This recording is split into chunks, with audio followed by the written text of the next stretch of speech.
नारायण राणे काल दिल्लीमध्ये गेले होते. नारायण राणे नेमके दिल्लीत का गेले असा प्रश्न सगळ्यांना पडला होता, कारण नारायण राणे भाजपमध्ये प्रवेश करणार अशी चर्चा होती आणि नेमकं त्याच पार्श्वभूमीवर ते दिल्लीत गेले होते. त्यामुळे सगळ्यांचं लक्ष त्यांच्या दिल्ली दौऱ्यावर होतं.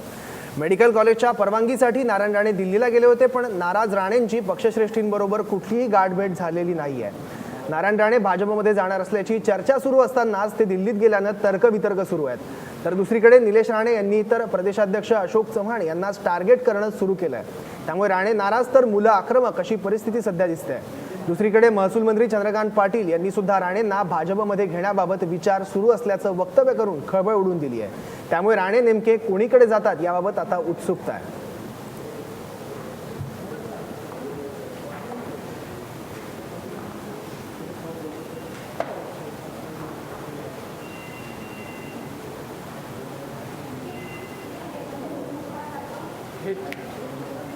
आणि याबद्दल आणखी माहिती घेण्यासाठी नितेश राणे हे स्वतः फोन लाईनवरनं आत्ताच आपल्यासोबत आहे आणि महाराष्ट्राचे कार्यकारी संपादक आशिष जाधव सुद्धा. मी त्यांना विनंती करतो की नितेश राणेंना त्यांनी प्रश्न विचारावा. आपल्यासोबत नारायण राणे यांचे धाकटे चिरंजीव आमदार नितेश राणे आहेत.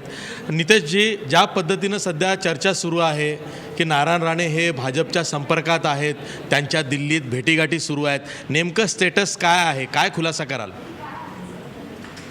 सर्वात पहिलं जाधवजी, आम्हाला खुलासा करण्याची गरज नाही, कारण का ही बातमी ही फक्त आपल्यासारख्या मीडिया मित्रांनीच ही तयार केलेली आहे. आणि आमचे जे राजकारणामध्ये शुभचिंतक आहेत त्या लोकांनी सगळ्यांनी मिळून ही आमच्याबद्दलची विश्वासार्हता महाराष्ट्राच्या राजकारणामध्ये आमच्या राणे कुटुंबियांची जी विश्वासार्हता आहे ती कमी करण्याच्या दृष्टिकोनातून ही सगळी चर्चा घडून आणलेली आहे, असं माझं स्पष्ट म्हणणं आहे.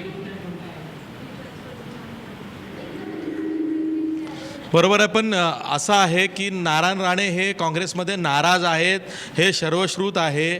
अशीही चर्चा आहे की काँग्रेसमधलेच काही नेते नारायण राणे यांच्या विरोधात बातम्या पेरतायत, असं खुद्द नारायण राणेच म्हणालेले आहेत.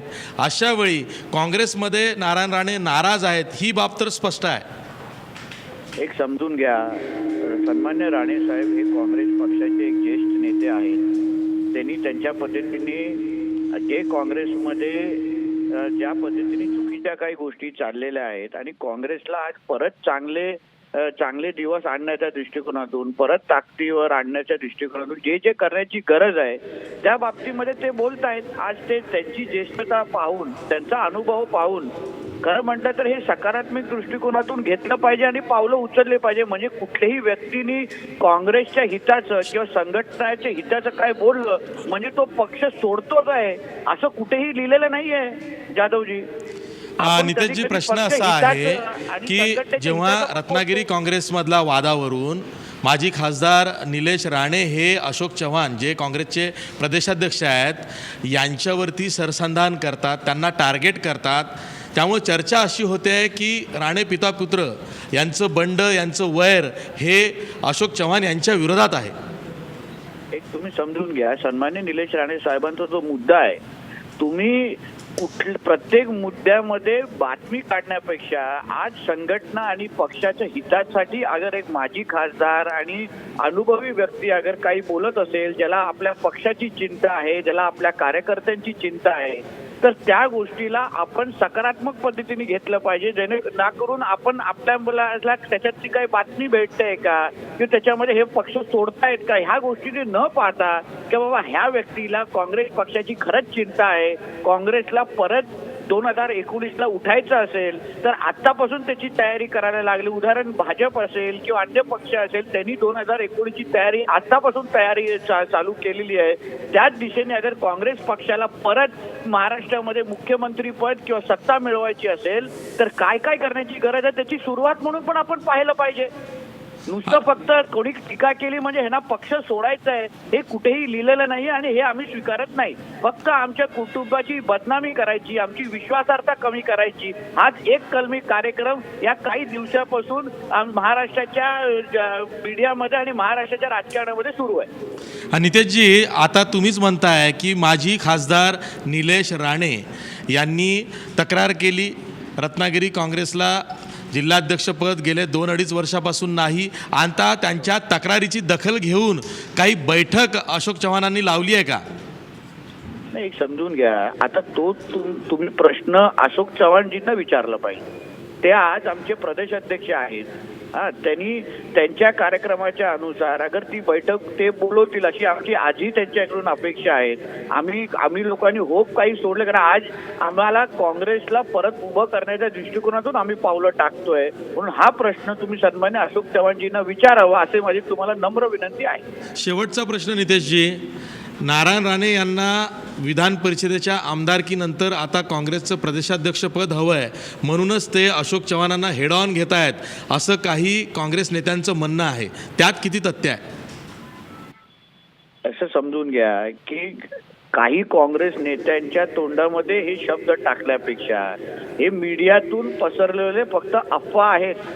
सन्मान्य राणे साहेबांनी काही वर्षा अगोदर स्वतः प्रदेशाध्यक्ष पद नको आहे असं सांगितलं आहे, पण तरीही काँग्रेस पक्षाला परत उठण्यासाठी आणि ताकद देण्याच्या दृष्टिकोनातून सन्मान्य राणे साहेब असतील, सन्मान्य माजी खासदार निलेश राणे साहेब असतील, प्रिया दत्त मॅडम असतील आणि असंख्य नेते आज काँग्रेसचे देश पातळीचे आणि राज्य पातळीचे बोलतायत. आपण सगळ्या जणांनी एक सकारात्मक वृत्तीने पाहिलं पाहिजे की बाबा काँग्रेसमध्ये या सगळ्या नेत्यांना काँग्रेसची चिंता आहे म्हणून काँग्रेसच्या संबंधित बोलताय. अशा गोष्टी ज्या दृष्टिकोनातून ह्या गोष्टीला पाहिलं तर हे काँग्रेसच्या पण हिताचं आहे आणि राज्याचं पण हिताचं आहे असं माझं म्हणणं आहे. नितेशजी, तुम्ही काँग्रेस हिताचा विचार करताय. नारायण राणे हे काँग्रेसमध्ये नाराज आहेत, पण काल परवा राज्याचे ज्येष्ठ मंत्री भाजपचे महसूल मंत्री चंद्रकांत पाटील असं म्हणाले की नारायण राणे हे असं व्यक्तिमत्व आहे जे प्रत्येक पक्षाला हवंसं आहे, आणि त्यामुळं असं चर्चा सुरू झाली की नारायण राणे भाजपच्या संपर्कात आहे, ही बातमी फुटली.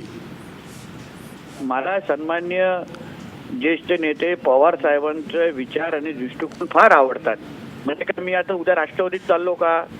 मला सन्मान्य राज साहेबांची भाषणाची पद्धत फार आवडते. म्हणजे मी उद्या मनसेनेत चाललो का? अगर कोणी कोणाची स्तुती केली, चांगल्या मनाने स्तुती केली. प्रॉब्लेम असा आहे उदय मतलब जाधव साहेब की आज आपल्या समाजामध्ये चांगलं बोललं तर त्या माणसाला अजून शंकेने पाहिलं जातं की बाबा हा ह्याच्याबद्दल चांगलं बोलतोच कसा. कारण का सगळेजण एक दुसऱ्याचे वाईटपणा बघायला लागले असल्यामुळे मध्येच कोणीतरी काय चांगलं बोललं तर लोक लगेच शंकेने पाहायला लागतात. म्हणून चंद्रकांत दादांनी जे काही विषय मांडले असतील, आज राणे साहेब एक राज्याचे ज्येष्ठ नेते आहेत. त्यांनी महाराष्ट्र राज्याचे माजी मुख्यमंत्री राहिलेले आहेत. त्यांचे गुण आणि त्यांचा अनुभव हा प्रत्येकाला हवाहवासा वाटत असल्यामुळे त्याच्यामध्ये चूक का आणि त्याच्यामध्ये ते बोलल्यानंतर का आम्ही भाजपमध्ये जाणार असं विचार करणं हे बालिशाचे निशाणे आहे, बाकी काय नाही. नितेशजी, शेवटचा प्रश्न तुम्ही एवढं बोलला आहात म्हणून विचारतो की गेल्या राज्य विधिमंडळाच्या अधिवेशनाच्या तुलनेमध्ये सध्याच्या बजेट अधिवेशनामध्ये नारायण राणे फारसे आक्रमक नाही आहेत, त्याचं कारण काय? कारण का अधिवेशन जाधवजी चाललंच नाहीये. तुम्ही अगर साधारण अधिवेशनाच्या चालण्याचा काळ किंवा तास अगर थोडे तपासले आणि त्याबद्दल थोडी बातमी केली तर लोकांनाही कळेल. अधिवेशन आक्रमक होण्यासाठी, बोंबलण्यासाठी, प्रश्न मांडण्यासाठी अधिवेशन चालायला लागतं. आज वरचं हाऊस असेल की खालचं हाऊस सातत्याने बंद होतं, पण वरचं हाऊस हे मोजकत चालले असल्यामुळे सन्मान्य राणे साहेबांना आपले गुण आणि आपला अनुभव आणि आपला आक्रमकता दाखवला भेटली नाही. हेच तर प्रॉब्लेम आहे. अगर उद्या हाऊस चाललं तर निश्चित पद्धतीने तुम्हाला राणे साहेब आक्रमकतेने सरकारला धारेवर घेत असताना पाहायला मिळतील. नितेशजी, अगदी शेवटचा प्रश्न जाता जाता, नारायण राणे यांचं समाधान व्हावं यासाठी पक्षश्रेष्ठींनी काय करायला पाहिजे? काँग्रेस पक्षाला 2019ला सत्ता मिळवण्याच्या दृष्टिकोनातून सन्मान्य राणे साहेबांकडे काही विचार आहेत, काही त्यांना काही दृष्टिकोन आहे, अनुभव आहेत त्यांच्या नजरेसमोर ठेवून मला विश्वास आहे की आमचे काँग्रेस श्रेष्ठी सोनिया गांधी मॅडम आणि राहुलजी जे योग्य पद्धतीने त्यांच्याबरोबर बसून आणि आमचे अन्य नेते म्हणजे त्याच्यामध्ये अशोक चव्हाण जी पण आहेत, पृथ्वीराज चव्हाण जी पण आहेत, राधाकृष्ण विखे पाटील जे सगळेच ज्येष्ठ आमचे नेते मिळून काँग्रेसला परत ताकद देण्याच्या दृष्टिकोनातून काम करतील आणि एक दुसऱ्याला चर्चा करून परत चांगले दिवस आणतील असा माझा ठाम विश्वास आहे.